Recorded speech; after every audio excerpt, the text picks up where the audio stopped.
बिस्मिल्लाहिर्रहमानिर्रहीम। अस्सलाम वालेकुम जी। 9th क्लास में हम ब्रांचेस ऑफ बायोलॉजी को पढ़ रहे थे, जो कि न्यू बुक 2025 के मुताबिक थी। इसमें अब नेक्स्ट ब्रांच है विच इज़ अ हिस्टोलॉजी। तो हिस्टोलॉजी कहते हैं it is the microscopic study of tissue. Tissue का माइक्रोस्कोप की मदद से मुताला करना हिस्टोलॉजी कहलाता है। अब टिश्यू क्या होते हैं? टिश्यू आर द, अगर टिश्यू की अलग से भी डिफाइन पूछ ली जाए तो tissue are the group of similar cell, एक जैसे सेल का ग्रुप, हैविंग, जो कि रखते हैं सिमिलर फंक्शन, जिनका एक जैसा काम, उस ग्रुप को हम कहते हैं टिश्यू। ठीक है, तो इससे हमें बेनिफिट क्या हुआ? It helps in disease diagnosing. हम टिश्यू को लेकर किसी हिस्से में, फॉर एग्जांपल मैंने दिल से टिश्यू लिया है, कार्डिक टिश्यू, तो उसको माइक्रोस्कोप में रख के देखा तो मैं एग्जामिन कर सकता हूँ कि उसमें कौन सी बीमारी चल रही है।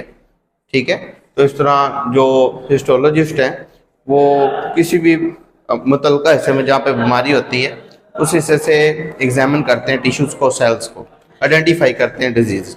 और आल्सो इसके अलावा आल्सो स्टडी करते हैं the structure and functions of organs. मुख्तलिफ ऑर्गन्स के स्ट्रक्चर और फंक्शन को स्टडी करते हैं। ठीक है, इसके बाद नेक्स्ट वन है which is a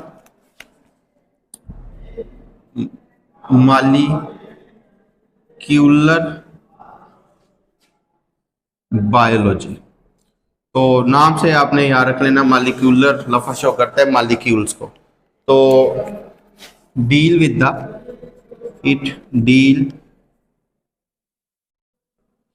with the study of biomolecules.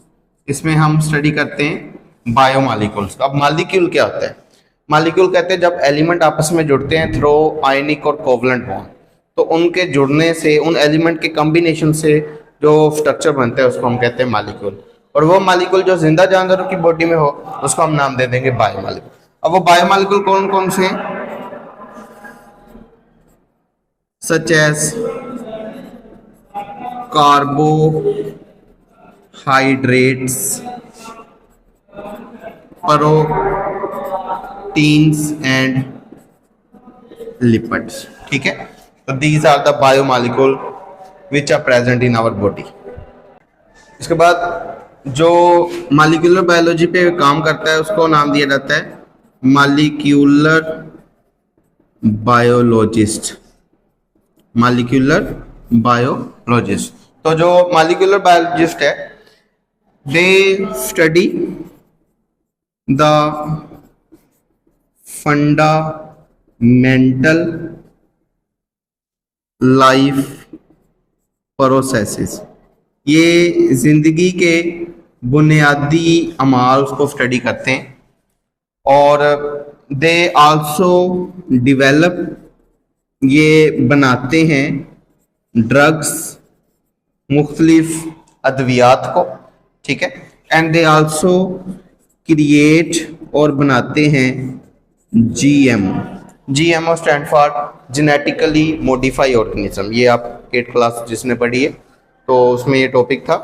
तो GMO stand for genetically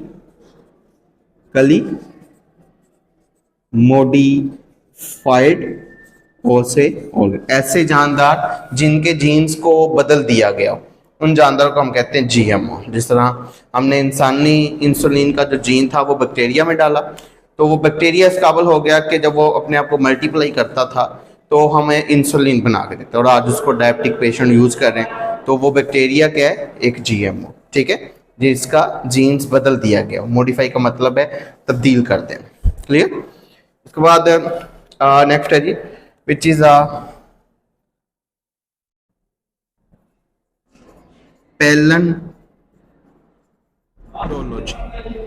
palaeontology, तो पैलेंटोलॉजी कहते हैं इट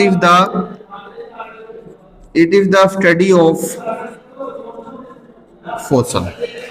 फॉसल्स का मुताला जो है वो पैलेंटोलॉजी कहलाता है। अब फॉसल क्या होते हैं? आपका क्वेश्चन है व्हाट आर फॉसल। तो फॉसल ऐसे जानदार हैं जो हजारों साल पहले मौजूद में इस दुनिया में, इस कायनात में मौजूद थे, और आज उनके हमें निशान मिले, ठीक है, उनकी बाकियात मिली। तो फॉसिल्स आर दी रिमेन कहते हैं बाकियात को, उनके निशान, ठीक है, ऑफ प्लांट्स, पौधों के, एंड एनिमल्स, जानदारों के, ठीक है। अब वो पौधों के निशान भी हो सकते हैं, जानदारों के भी हो सकते हैं, विच आर, जो के महफूज हो गए, प्रिजर्व्ड हो गए इन रॉक्स, पहाड़ों में, which are preserve in rocks, पहाड़ों में महफूज हो गए, एंड अदर जियोलॉजिकल फॉर्मेशन, या उनकी कुछ और फॉर्मेशंस मौजूद हैं, ठीक है।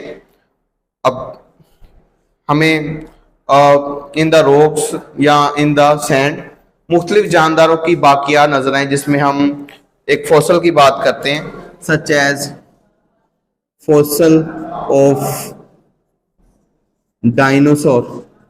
तो अब डायनासोर को किसी ने नहीं देखा इस दुनिया में, तो डायनासोर की हमें हड्डियां मिली, उनके निशानात मिले, तो हमें इससे पता चल गया कि ये जानदार इस दुनिया में मौजूद है, ठीक है।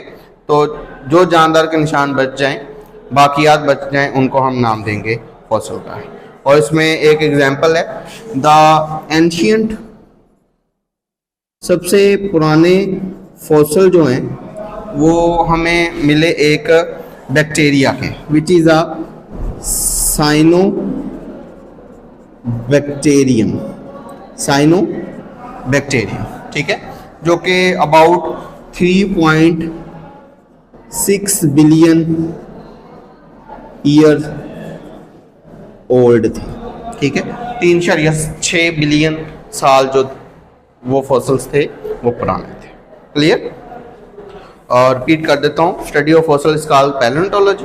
और फॉसल क्या होते हैं? The remain of plant and animal, पौधों और जानवरों की निशानात, बाकियात, विच आर प्रिजर्व, जो महफूज हो गए, इन द रॉक्स, पहाड़ों में, एंड अदर जियोलॉजिकल फॉर्मेशन, और इनकी कुछ और फॉर्मेशंस हैं, जिस तरह they are save in volcano ashes, जो भी जानदार की हड्डियां थे या जो भी आसार थे, तो वो लावे के अंदर, वोल्केनो के अंदर प्रिजर्व हो गए। इसी तरह बात की जाती है, एक दरख्त है, उसके ऊपर एक गम लाइक मटेरियल प्रोड्यूस होता है, तो उसमें किसी जानदार के जो निशानात है वो सेव हो गए, ठीक है।